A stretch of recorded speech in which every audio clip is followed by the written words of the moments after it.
I'm new to UC Merced. I just started this semester, so. Which is great. We have some praise in the chat box. Aw, that's so sweet. All right, I think we can go ahead and get started. The floor is yours, Professor. I don't know where to start. Did you want to ask me some questions, or so this portion is just kind of you telling your story, how you came to get to your position, your career position, that kind of thing. Okay, sure. A little bit of my bio. So yeah, your background. Like I said, I just started the semester at UC Merced in the Critical Race and Ethnic Studies program. And I came here from the University of Arizona, where I was, where that was my first job after getting my PhD. And so I'm back in California. I'd gotten my PhD at UC Berkeley, so I'm really glad to be back in the UC system. And so that's just sort of my immediate story, I guess. In the interest of this group, you're interested in sort of how I grew up, how I kind of got to doing the sort of stuff that I do. Okay, so I am, my family. I'm a daughter of immigrants. My family comes from India originally. I was born and brought up in the States. When they came to the U.S., they landed in Philadelphia, and I didn't grow up in Philadelphia. I actually grew up a big portion of my life in the U.S. South, which was, my dad. It's interesting. There's a lot of correspondence between where my family comes from in India, as a place that was colonized by the British, and the U.S. South, where like cotton and textiles are big industry, and kind of cash crop, I guess, from the western part of India. And so when my dad came to this country, he sort of had jobs as a waiter, a taxi driver, all those things, kind of, and went to school and got into sort of textiles, because that's what he knew, coming from our part of India. And so where textiles happens in the United States, and the cotton industry and all of that is in the U.S. South. So, we moved to Georgia, and so I grew up in a place where there weren't a lot of people who looked like me. There was sort of this idea of Black and of white, and at that time, now you have a lot more kind of diversity in cities of the U.S. South. But I was kind of in a small textiles town. Growing up, with brown skin and not quite fitting in anywhere. But, sort of, so kind of a Southern immigrant girl, and not quite fitting in anywhere, and sort of feeling, having some deep connections. And actually, it's really great to be able to see folks' faces, because then I don't feel like I'm just talking to the screen. So if you feel so inclined, it's okay if you're in your whatever, casual wear, but I would love to see more faces. So I just miss humans these days, as I'm sure we all do. So if you feel comfortable, I would love to see your faces. So kind of growing up in this sort of world where I didn't quite fit in, having a connection to India. My parents kind of, I went back and forth as much as possible. Lots of family there, and realizing sort of the differences between the U.S. and my ancestral home, and both in terms of culturally, but also in terms of the social and economic conditions, right? That we obviously have so much inequality and poverty, as we know, as many of you from my race and capitalism class are well aware of, both in the United States and the world. And just, really feeling, really trying to make sense of that. That was something that was very striking to me, and sort of growing up, going between these worlds and having these differences in all these levels. So it was something that I wanted to do. I found myself always in school, never really fitting in. And then if they were exchange students, I always wanted to kind of get to know the exchange students, people that didn't quite fit in also, And when I went to college, I wanted to sort of do something about, the inequality in the world, and what I had been experiencing, kind of going back and forth, and especially gender issues. There's so many issues of gender inequality, gender violence, also on a personal level, within my family. And so these issues of inequality, poverty on a global scale, gender inequality, something that I sort of grew up with personally. And so I went in to college wanting to do some kind of work. I didn't know what, and I didn't know how I was going to do it. And also coming, maybe a lot of you know, right? If you come from an immigrant background, your parents, my parents came to this country for a better life, and they have a set of ideas. They want me to have economic stability. And so, what am I going to do that feels like I'm contributing to the world, but I'm also going to be able to make a paycheck and, something that they understand. And so that was always a struggle that I had of like, I want to do this work. And so in undergrad, I decided, okay, maybe the responsible thing to do is to study economics, because I can get a good job, and it's like, I don't know, it's fancy enough or something, right? There's like a legitimacy around it that I could tell my parents, like, okay, I'm going to college, and, I got into a good college, got a good scholarship, and, my parents didn't have a ton of money to be able to pay for expensive, but I got in. And so what am I going to do with this? I need to be able to get a good job, but then I want to do stuff that's going to, make the world a better place, and do those things fit together? So I studied economics and found myself learning about a lot of things, but also really questioning some of the frameworks that I was learning from, because the particular department, I had one professor who was a little bit on the outskirts, and she, looked at issues affecting Latin America from a feminist perspective, like looking at gender. But the vast majority of other economists really had a very narrow frame of mind, and really working within the auspices of what would be called neoclassical or neoliberal economics. And as I started to learn about it, finding myself feeling like, I'm not sure whether these theories of economics are really contributing to making the world a better place or making things worse. And started to get involved in social movements at the time. This was in the 90s. There was all of the social mobilization against NAFTA and certain kinds of globalization that were really making inequalities in the world, both within the United States and around the world, especially indigenous communities in Mexico, for example, really finding that these very theories of economics that I was studying were sometimes more part of the problem. And in India, my family's country also, right? These kinds of things. So learning all of this stuff and starting to take other classes, like the kinds of classes, that I teach here around race and capitalism and colonialism, and looking at these issues on a global scale. Started to take other classes from other frameworks, and finding that that there was a conversation, or really a debate, that I wanted to be a part of. Even though I'm kind of doing this job to be a part of this, to get a nice job, doing this sort of training to get a nice job, but then finding myself feeling very conflicted about that. So I just kind of took that conflict with me, and I wanted to experience the world, get involved with various kinds of initiatives that were about social equality, and started working with NGOs. I was interested. I felt like I grew up, my family, I speak Indian languages, and I have that culture, but I wanted to know other places, and so I felt like I could always kind of go back to India and have a conversation there and do work there. But I was really wanting to get other experiences in other places.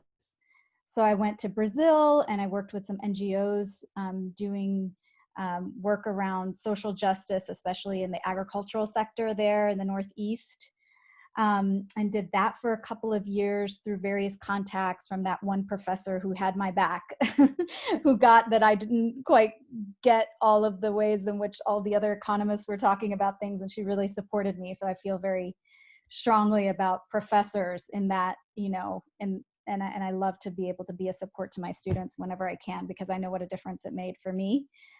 Um, and so, yeah, I went to Brazil and did some work there and got involved in all kinds of organizations working on the ground with agricultural communities. And then came back to the US and found myself lucky enough to get a job working at a nonprofit in New York, looking at the ways in which we have the global South, right, the colonized world in our own country as well, and working with urban organizations in the New York and New Jersey area. I was working at a foundation that was um, supporting nonprofits doing social justice work in the urban US, and really kind of making these linkages between the global South and the global North and colonization and social injustice and racism and sexism and all these things, right? And how they come together, and realizing that, I have a lot of questions, and I like to think about things critically, and finding that on the one hand, I wanted to make change in the world. And on the other hand, I also felt like I wanted to be a part of teaching and part of learning. And so I decided to come back to academia, and this was something that was a very big deal for me, because if it wasn't for that professor who encouraged me, I just didn't even think like a PhD or becoming a professor was even, it wasn't even an idea that I had in my head.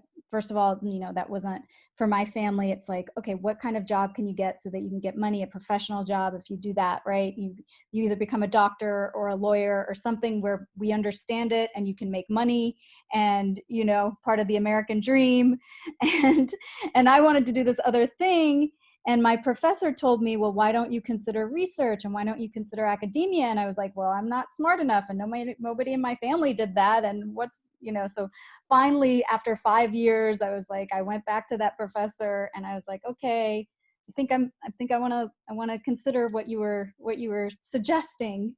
And I went back. I decided to apply for graduate schools for my master's and my PhD, and finally decided to focus on the country of my ancestry, on India, looking at questions of urban inequality. My family is from Mumbai originally, and looking at the ways in which people living in the city, the majority of the people living in the city live in really precarious kinds of housing, what would be called slums, right? And looking at that situation of housing inequality and connecting it to, the economic structures of global capitalism that produce that, right? That why is it that some people have to live in dense, unsanitary, unlivable quarters? And then on top of that, in the name of development and in the name of progress, these areas were getting cleared and people were being displaced, like hundreds of thousands of people were being displaced from their homes. And so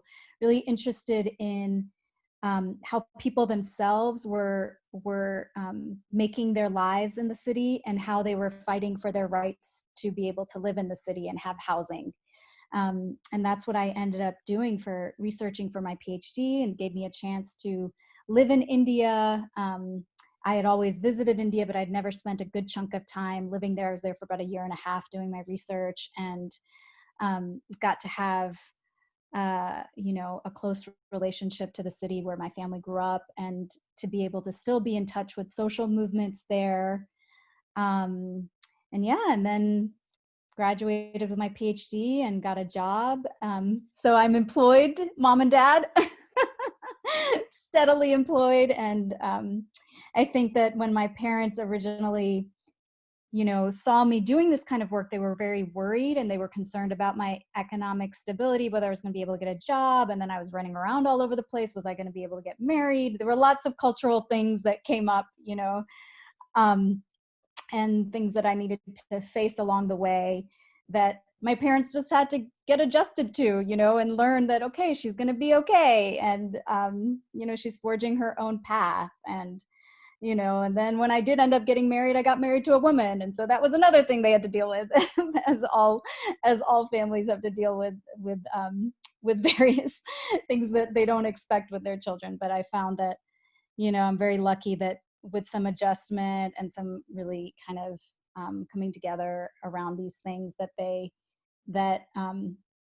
you know, I have a really good relationship with my family. They understand me, and you know, they've come to embrace my non-traditional path, I guess one could say. And I keep going, and now here I am at Merced, and super excited to be able to work with all of you. I feel like we're in such a special place to have students that are you know, first generation, so many first generation students from so many different backgrounds and interested in social justice issues. And yeah, I'm excited to be a part of it all here. I don't know if that's what you're looking for, any specific Yes. No, question. thank you. That was great. Thank you for sharing. Mhm. We're lucky to have you at UCM. Yeah, I know that myself and some friends thoroughly enjoyed your class, so thank you for sharing more of your story. Dr. Kupo, if you would like to share a bit of your story as well. So mahalo, and I am both humbled and honored to share space with you all, and thank you, Professor Doshi, for your phenomenal story and just for sharing so givingly of your journey. So I'm in my feels right now, and so thank you for your generosity. Lohama e kako, I come to you from the ancestral lands of the Tachioka Nation, and am honored to live in their space as well as work in their space, and want to give thanks to the ancestors who have caringly and lovingly cared for this land to make it possible for us to be able to, for me and for us to be able to be here and to thrive and survive, particularly during this time of crisis. And for the generations that came before who cared for it, and for the generations that will come after who will care for this space as well. Because if it was not for them, we would not have this place called UC Merced. And we would not be able to engage in scholarship and research and be part of these dreams that some of us were part of creating for ourselves, but also that many of us are living for our own ancestors. And I share that with you as part of the tradition that I was raised with, as being descendants from the ancient navigators of the Pacific who traveled north to the islands of Hawaii and settled in the area called Ukumehame, and have caringly and lovingly taken responsibility for that land for generations before me, and will continue to do so for generations to come. But it's also a way for me to remember, but also to remember, to reconnect in a way that's meaningful, particularly as I am a child of the diaspora. My father and my ancestors grew up in Hawaii. They grew up on Maui and on Oahu.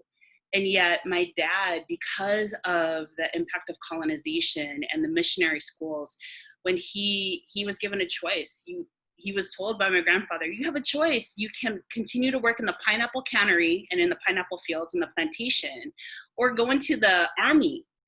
And my dad said, hey, I'm going to go take the easy way and go into the army. And he wasn't thinking about that. Like, he was like, that'll be an easy way. And once he left the islands, he could never return. And so he ended up on Turtle Island on this continent known as North America, and was never able to return back to the life source for him and whenever to live. So we would go back and visit, and it was often a time of mourning and grieving, and then he would revitalize himself. And so my connection to Hawaii, to the Aina, to that which feeds, is that of mourning, is that of rejuvenation, is that of remembering through my father, through my tutu, my grandmother, through my tutu man, my grandfather, but also through that reconnection, that connection of Aina, which is that which feeds, or land. And it's important to remember that connection for me because it's not only that memory, that connection to the ancestors, but it's the koko, it's the blood that runs within, but it's also the blood that runs within the aina. So we talk about the energy, we talk about the water, and our connection to that. And it would be a great disservice and dishonor if I were not to acknowledge the land that I am on, that which feeds us and which feeds me, and the ancestors and the nation that was here and still is here, because I'm a visitor here. And that is part of my journey. That is part of who I am and how I was raised. I too have an Arizona connection when you talked about University of Arizona. So my dad, after he was discharged from the Army, he ended up in Idaho. Again, I don't know how that happened, but he met my mother there. She grew up in Nevada, in Las Vegas, ended up in Idaho, but they moved to Arizona, where I grew up. And so my connection to Turtle Island starts in Arizona. And yet that is a place where the house was, but it's not where my home is. My home is in Hawaii. My heart is in Hawaii. And it's that source of, when people ask me about where I'm from, I can never really answer the question correctly. In their eyes, in my eyes, it's correct. Because where my heart is, where my life force is, that is in Hawaii. That is with the ocean. Because that is where my ancestors are. And when I think about my journey to that of, through my doctoral career, through my PhD program, I have a really tense relationship with the academy. My grandfather is a survivor of the missionary schools. My dad is a survivor of the missionary schools. And those missionary schools were created to take in Indigenous children, to steal Indigenous children, and to take out the savage and to humanize them. And it's this place of trauma. It's a place of savagery, of savagery in this place where they're supposed to be humanizing people, which is weird in and of itself. And yet my grandfather always told me, Leilani, you need to understand that education is so important, because if you understand what the colonizer, what the missionary, what that good person is trying to do, you can then begin to dismantle those tools of tyranny and do better. I did not know what the man was telling me, because I was like 5, 6, 7. I'm like, okay, Tootsie Man, okay.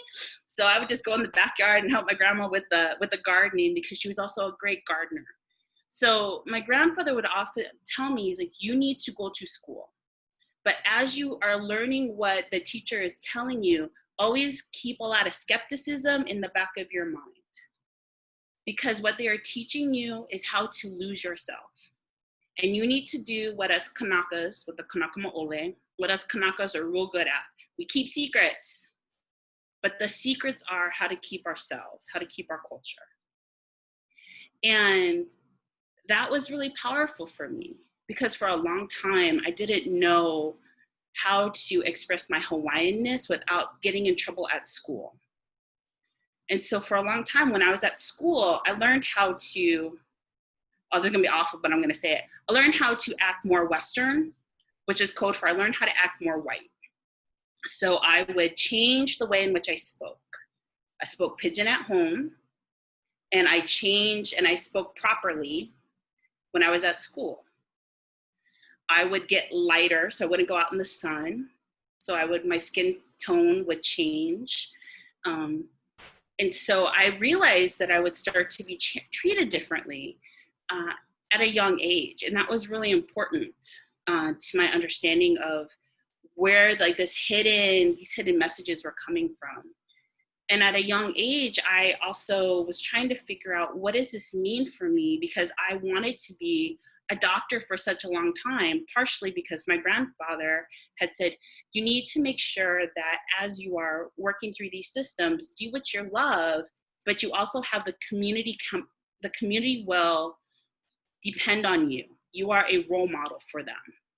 So whatever you do will come back 20-fold on us. And that's a lot for a little kid to hold and to understand. And so I always thought, okay, so I have to be really good. And there's not a lot of really good messages about Pacific Islanders or like mixed kids. So I'm a Hapahali, so I'm part Chinese, part Hawaiian, which has all kinds of complications in there. And I'm also part white, which makes it even more complex. But my father always made sure that I understood that there are certain places that if I I need to act certain ways. And there are expectations that are being placed upon me that I need to make very conscious decisions about. One is about the education. And if I act certain ways in the classroom, those decisions will be taken away from me. In that, there were some teachers when I was going to school that directly told me, Leilani, you're not smart enough. Your future is going to be either go to the military, you're going to go to jail, or you're going to get pregnant early. That's it. And so I would go home and I would say, Daddy, this is my future. And he said, no, that's not your future. But those are the messages that you're receiving. My mom would get real upset and she'd go down and talk to the teacher and say, why are you telling my daughter this? But those are some of the messages that we receive or that I was receiving as a young child. And having to navigate that and realizing that there are some people that were determining my journey rather than me being able to say, oh, when I grow up, I want to be a doctor. Oh, when I grow up, I want to be a scientist. And there are some folks that were predetermining my destiny. That's kind of messed up. And that was really hurtful to my young soul. And I still carry that stuff with me as well. And so as I continued to grow up, I remember having these conversations with my grandmother, and she always taught me through story, and she taught me through these lessons that were really indirect. And so I'd have to listen and try to figure out, and my dad was the same way. And usually it would happen through gardening. So my grandmother she was a fantastic gardener. She could throw seeds on cement and they would sprout and they would grow. And I'm like, I don't know how that happens because I touch something and it dies. But, she's phenomenal. And I remember one day we were out underneath her mango tree, which was planted in like 1919 and is still growing and producing fruit, which is pretty phenomenal. My cousin lives in the house. But she told me, and I've shared this with folks, she said, Leilani, our responsibility is to malama aina. And if we malama aina, the aina will take care of community. Community will take care of ohana. Ohana will take care of you. And, I share a little bit what that aina means, land, but aina also means that which feeds. So if we take care of that which feeds is going to take care of our community. Community then will take care of our family. And it's not just that nuclear family, it's everyone who's part of our system of survival, our system of being able to thrive. And that system, our ohana, is then going to take care of us, and then we can continue to malama aina. So it's that really beautiful reciprocity. It's the ways in which we survive together. We cannot survive by ourselves. And so I hold that really deeply and really closely to myself, because as I went through college, and which I wasn't supposed to go to according to some of my teachers, because I was supposed to either end up pregnant, in the military, or in jail. And I went to college, and everyone was like, whoa, Leilani's going to college. We were all excited about that one. I was really excited about going on this track to be a doctor, medical doctor. And then I encountered genetics and calculus, and I'm like, maybe not a medical doctor. We did not get along. And so again, my hopes were really, they kind of just, the candle went out, and it was real sad. But there was someone who saw something in me. Eric Taman saw something in me, and he said, Leilani, you might not be a medical doctor, but you are brilliant, you are smart, and you deserve to be here. You are horribly involved on this campus. And when he said that, he didn't mean it as like a bad thing. Like, I was an RA, I was in so many clubs and organizations. I did well in English and philosophy. It was the sciences I didn't do well in. He's like, if you don't do well in them, why do them? Do what you love. You love to serve community. That is important. So if you love to serve your community and you love to serve, if it's about the service and you forget about that when you're in these other areas, do what aligns with your values. Go back and Malama Aina. And I'm like, how do you know those words? He's like, because you talk about it all the time. That's why. I'm like, okay. And please note, I went to undergrad in Wisconsin. In the middle of Wisconsin, it was the first time I lived in snow. It was a lot of learning on how to stay upright and not fall down. 4 years in snow. And that's where I learned about this magical world of student affairs and college administration and doing something that I loved and getting paid for it. What is that? And being right. And then not only that, but being able to do good work and enact change from within, which aligns with what my grandfather had taught me. And I hold that very closely to my heart. And so as I continued, I thought, okay, I'm never going to be a doctor, but I'll be able to work within higher education. And when there's messed up policies or messed up practices, I can say, let's do something different. And for a long time, that's what I was doing. I was doing work around advocacy. I did a lot of work around with nonprofits. I did work with students with our scholars who were mobilizing out on I was working at a small private college on the East Coast, and they were mobilizing and they were going to New York City and protesting. And I was talking with them about, like, what do you do when you get arrested? And what do you do when you do this? And it was great. And it was amazing because we were able to talk about social change. And not only just about social change, but equity and social justice and working toward a cause that you believe in. And then I hit the glass ceiling because someone got a job that had they didn't have the qualifications, but they had an EDD. I had all the qualifications, but I did not have that terminal degree.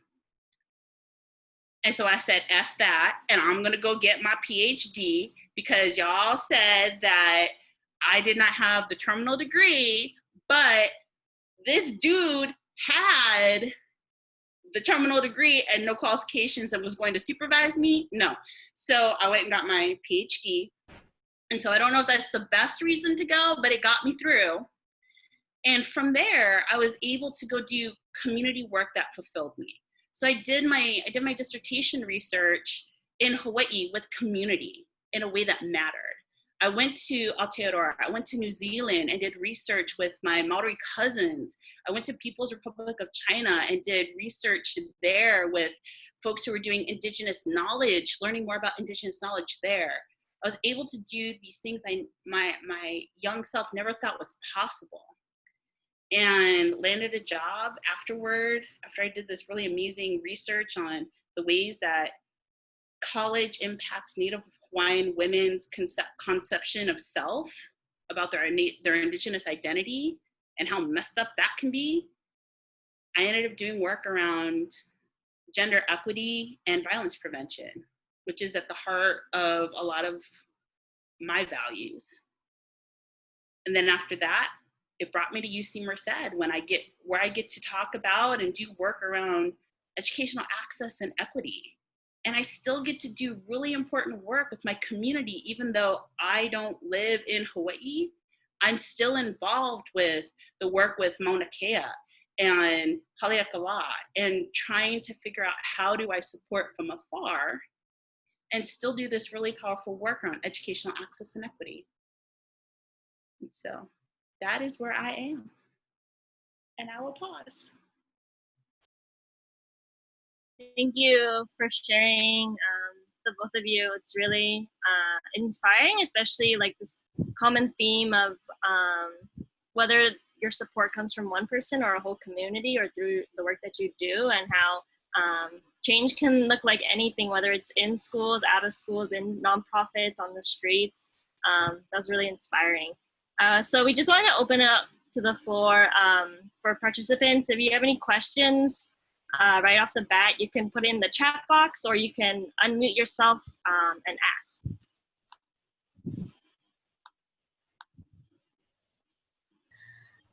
Hi, I don't have any questions, but oh, sorry, someone's asking a question in the chat box, but I just wanted to thank you both for being here, and honestly, you both inspired me a lot today, just like hearing your stories, and being a woman of color, I resonated a lot with what you were saying about growing up and like the cultural expectations. So you both are very inspirational women.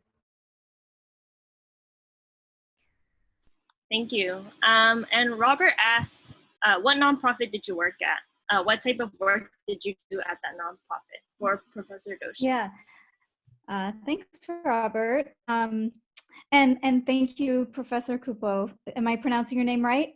Kupo, okay. That was fantastic, very inspiring. Thank you all for being here.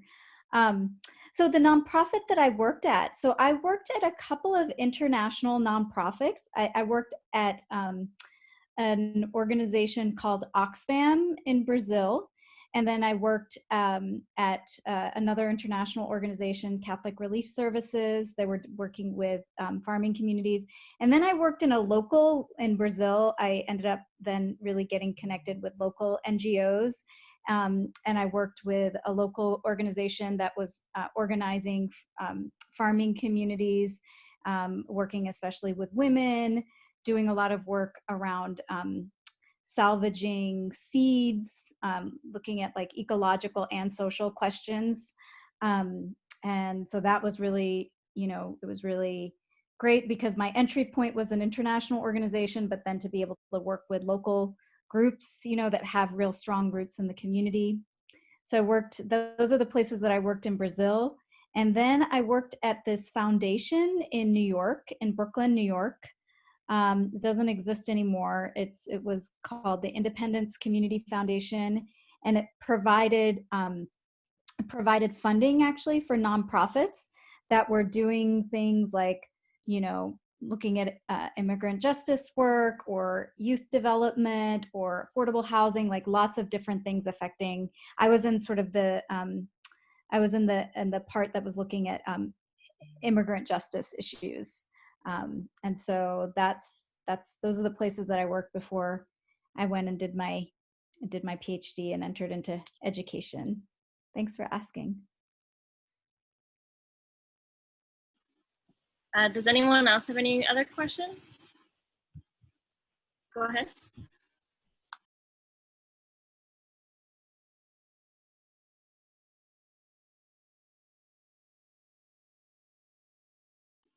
So Destiny asks, what opportunities have you all taken that you didn't expect to have an impact in your character or career today?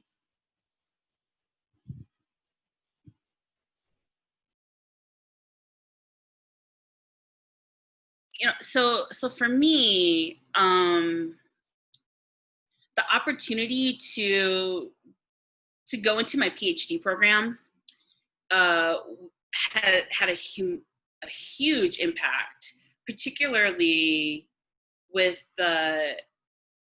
learning how to ask for what I want. And there were these moments at which I learned that if I didn't ask, then people weren't going to offer. And so what I had learned, or what I had observed, was I was noticing that there were colleagues, or there were my peers, that were lots of opportunities were just being offered to them left and right, all these great things. And I'm thinking, why not me? why not me? What is it about me that people didn't necessarily want or didn't think, like they didn't see my sparkle? Because I sparkle. I'm a sparkler. You all are sparklers, right? And so I thought, you know what? I'm just going to ask for it. What's the worst thing they can say? No. I'm going to be ready for the no. And so I got ready for the no. And when I asked for funding to travel to Aotearoa, to New Zealand for 3 months, and they said yes, I almost fell down. And so I thought, okay, I'm just going to keep asking. And I got a lot of no's. But when I received the yeses were powerful. And it was because I learned how to ask, to believe in myself. And that was something that I didn't expect to have an impact on my character or my career, because I had to shift and believe more in myself and have courage for myself, because other people weren't necessarily going to do that for me.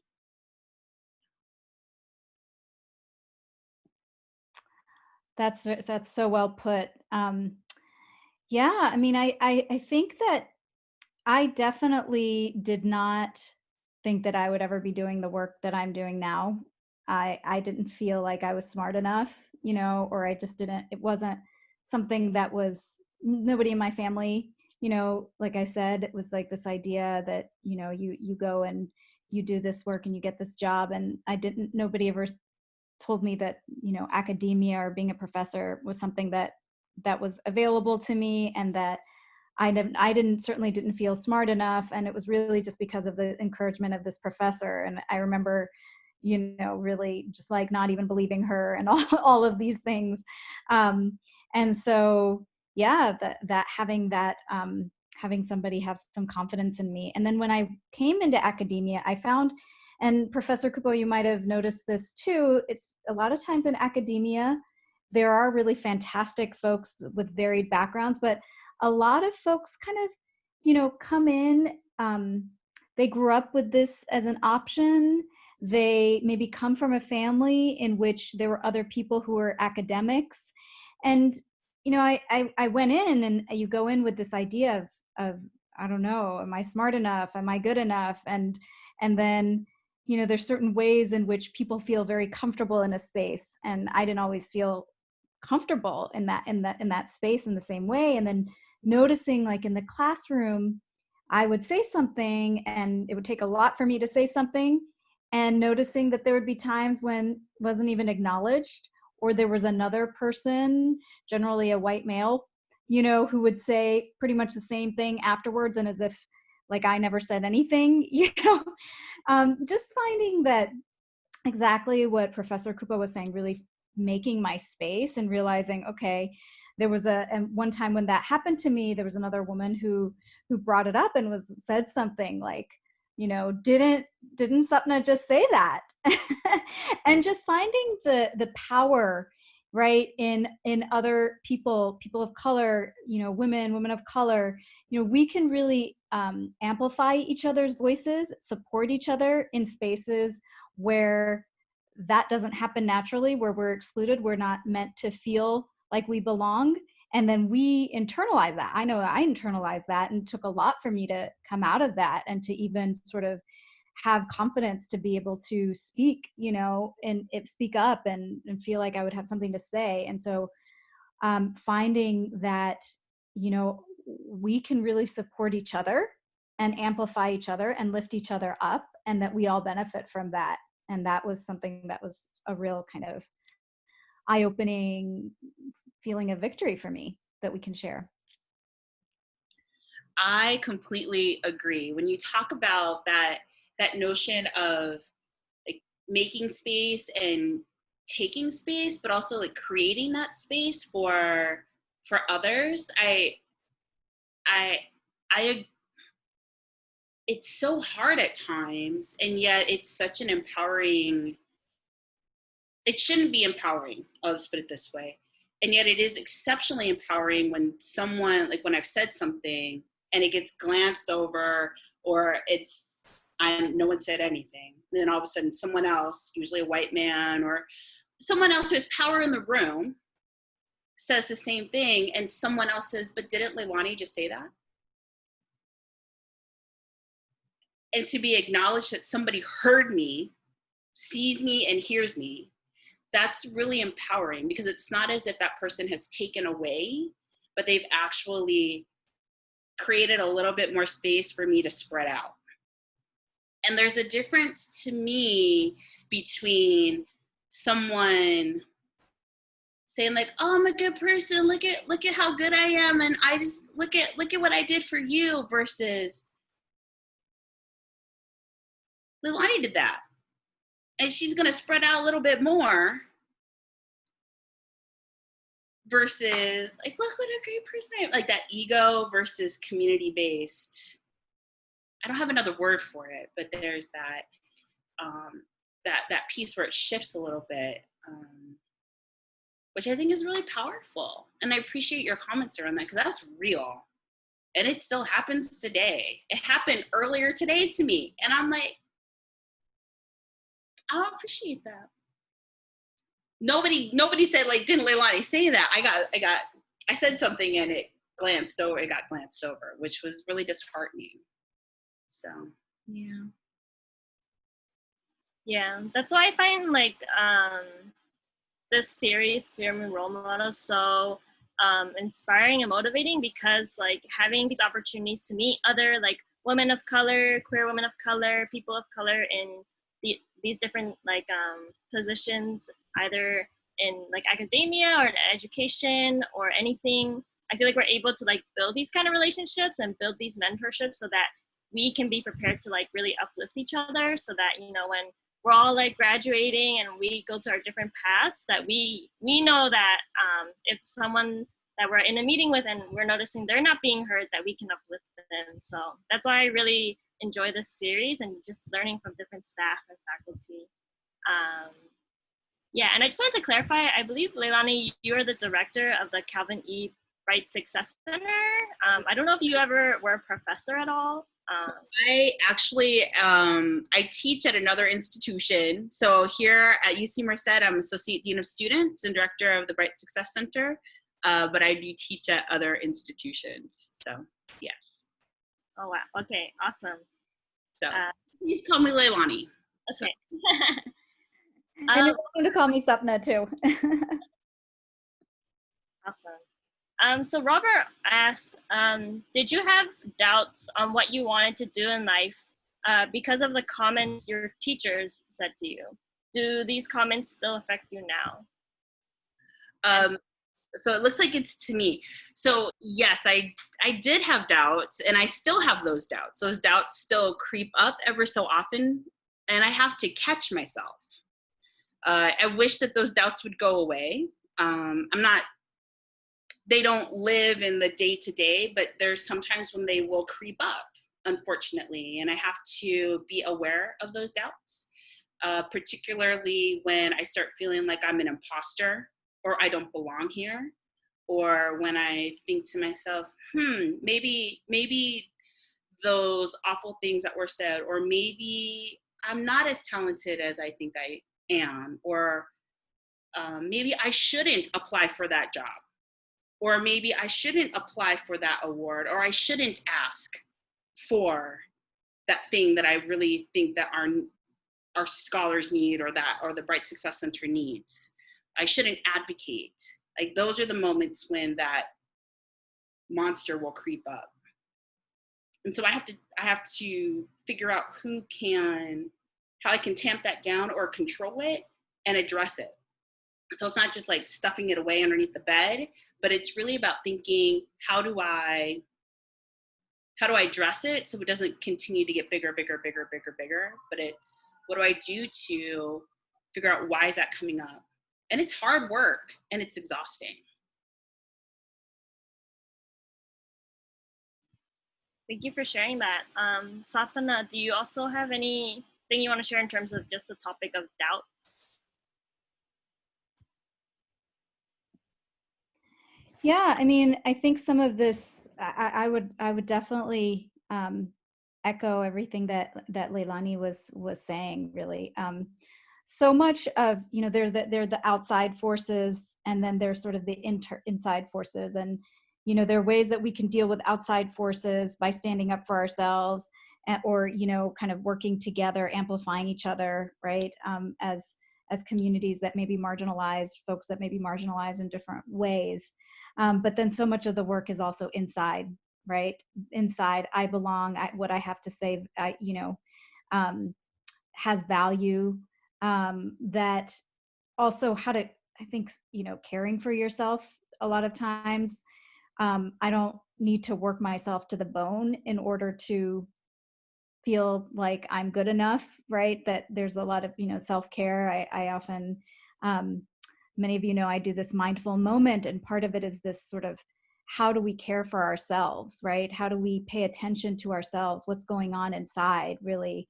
That, you know, sometimes when you're striving to make it in a world that sees that you don't belong, it's like you go into overdrive and almost sort of oppress yourself, work yourself to death, you know. And that's exactly what the system produces, right? And so how do we, you know, part of it is sort of, how do I care for myself as I'm doing this? Because we want to live in a world where we feel good, right? Where we are cared for, where we are healthy. That's what everybody deserves. And so I don't know how I got into that. What was the beginning of the question? Was it doubts? Yeah, so it was around this, it's around sort of the internal work. I think it's just so important, right? Of like, I belong, I can take care of myself. And in taking care of myself, I am actually strengthening the movement to make change, right?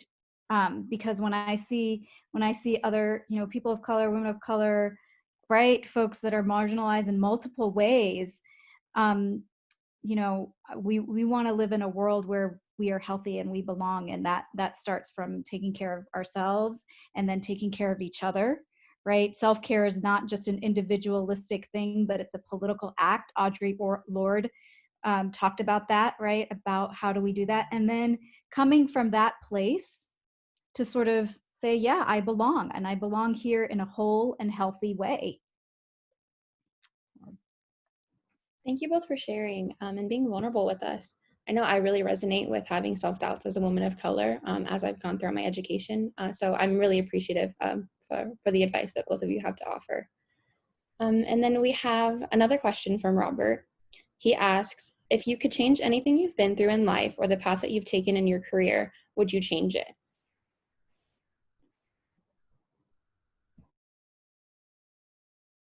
I don't think I would change so much of my career path, or my life path. I just believe that our path is our path, you know, and it's beautiful, and everybody has their personal journey. And, you know, I think maybe what I would tell myself, my earlier self, my younger self, is I think I was just I spent a lot of time feeling very anxious about belonging and about being good enough and about being able to make my way in and have security and have a job. And I just felt like, yeah, I would have just told myself to sort of have some faith, believe in yourself. You know, you know, there are challenges, but it's gonna be okay. I would probably give myself more of a pep talk, my younger self. But I think all the meandering paths that I took are part of who I am now. And, you know, my coming, you know, in relationship with my ancestral land also, and the work that I do, and then connecting it with, you know, social struggles here and around the world, and everything that I've learned and the people that I've been in contact with in my own journey, I wouldn't change any of that. I have to agree. I wouldn't necessarily change my journey or my path. I would encourage my younger self to be kinder to myself and to give myself more grace. Because I was always trying to be enough and by enough, trying to be more than enough to be enough, which caused a lot of anxiety and some self-hatred, to be quite honest. And I wasn't quite nice. I wasn't very nice to myself at times. And so to be able to let myself know that things are going to be okay, and that I am more than enough, and that I am a great daughter and a great friend, and I'm smart, and to be able to give myself that grace so that I can be a better friend and a better daughter, because it's not like all about me, that it's about how do we be a good person, not like a good person, but a good person, and to be pleasant and to care for the things and the people that I want to care for, rather than being so worried about, am I enough? I think that's what I would go back and just to have that conversation with my younger self. So,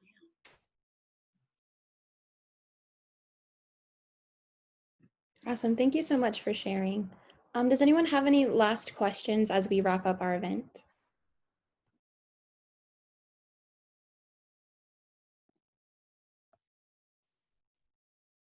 I'm just curious. I have a question. What inspired this group to come together? Tell us a little bit about you.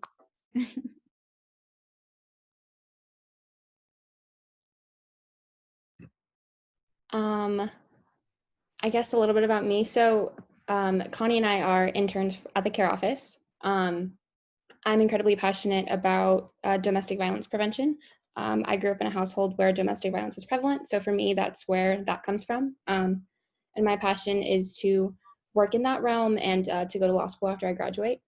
And that kind of thing. Yeah, I want to be an attorney and advocate for victims of violence and survivors of violence. So that's a little bit about me. I don't know if anyone else would like to share.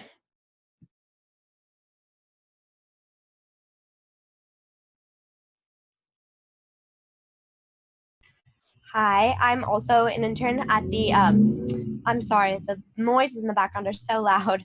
At the care office, and I honestly, I love my job, but I'm really glad that you guys came out here to talk to us, and thank you. I just like I feel really inspired. I don't know what I really want to do, but I'm still figuring it out.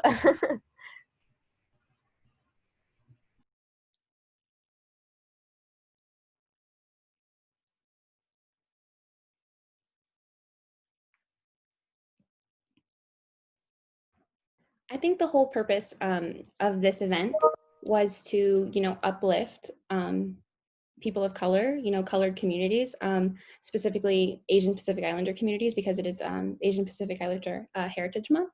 So, which is why we reached out to you all to speak for us. And we are so appreciative. I, for one, am so thankful for all the advice that you've given. It's so nice to hear uplifting and encouraging words. Because like I mentioned, it is so easy to fall into that like spiral of self-doubt sometimes as a person of color. So thank you again. And we do have some comments in the chat box as well. Robert says he was really interested in the discussion in this series. And then lots of thank you. So yeah, thank you both. Thank you. Yeah. So thank you all. Do you two feel comfortable sharing your email in case any of these students feel comfortable or are interested maybe in following up or just learning or reaching out to you? Again, thank you all. This was really great. And I love just all the cultural aspects that y'all brought in, especially, again, when you like go higher up in the like food chain or institution and this like the hierarchy of academia, you see like less and less people of color and women of color. So that's why it's so like being able to like connect with you two on like a very like intimate level is really really cool and really rewarding. And so yeah, so thank you all. Yeah, so if you have to head out, that's cool. We're just gonna take another minute to do the raffle because participants can get a raffle ticket for participating as well. And so let's give Leilani and Sapana a round of applause.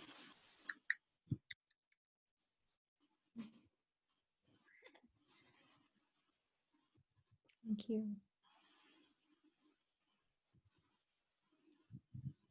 Well, thank you so much for the opportunity just to join you today and to share space,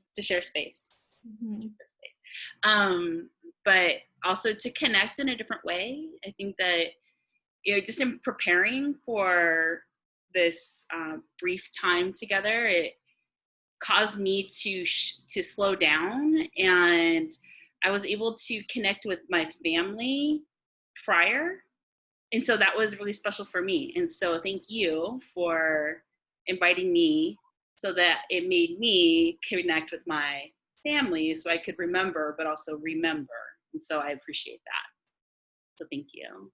And Sapna, I really appreciate getting to know you through your story. To know you, and it's a pleasure. I'm still getting to know folks, and I'm so glad that you were able to, this group was able to introduce me to you. And I would love to, when we are all able to be in the same space, get to meet you personally.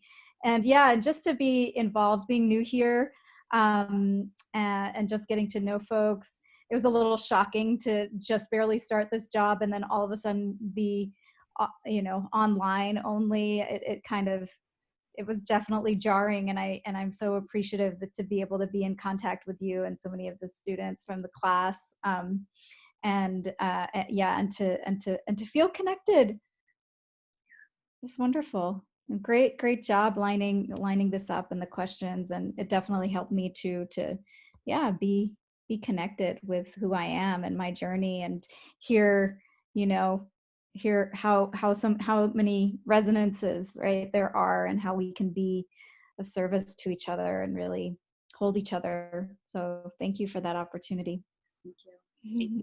Thank you.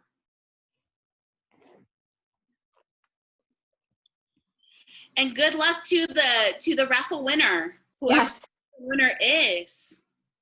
Yes, thank you. All right. Bye. Bye. Bye. Thank you again. Thank you.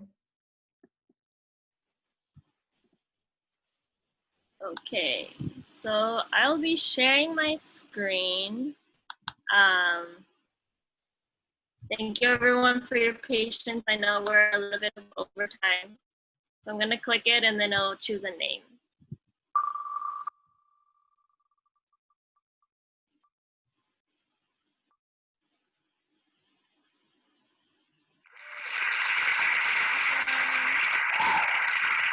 So Jimena is the winner. Congratulations. You will get an email about the Target gift card. Thank you everyone for participating and joining us. I really liked all the questions y'all had. It was really great, and I'm glad that you can connect, and the two